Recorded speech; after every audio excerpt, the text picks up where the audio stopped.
প্ৰথমতে গৈ ভগৱানক মূৰ দোৱাই সেৱা এটা কৰি ল'লোঁ।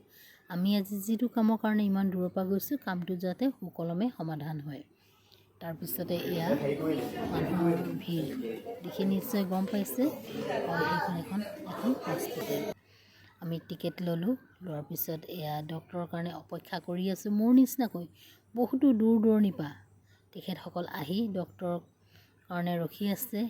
মানুহৰ আজিকালিনো কি, বেমাৰৰ কোনো অভাৱ নাই। এজন এজনকৈ চাওঁতে বহুত দেৰি হৈ যায়।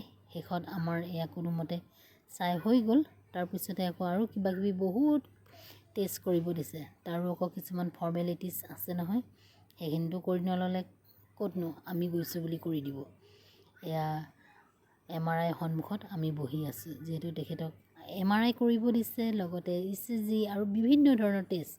ৰখোতে ভোক লাগি গ'ল। ভাবিলোঁ অলপ পেট পূজাটো কৰি লওঁ। পেট পূজাই মেইন নহয়নে বাৰু?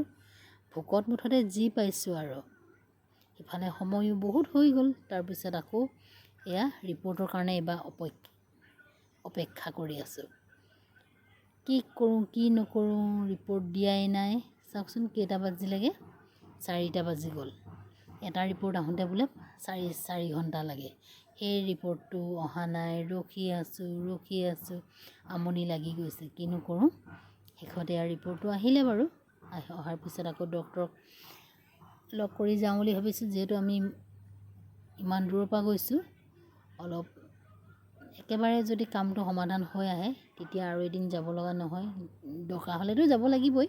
তথাপিও কিনো ৰিপৰ্টত দিছে এয়া লৈ ৰখি আছোঁ। 6:30 বাজি গ'ল।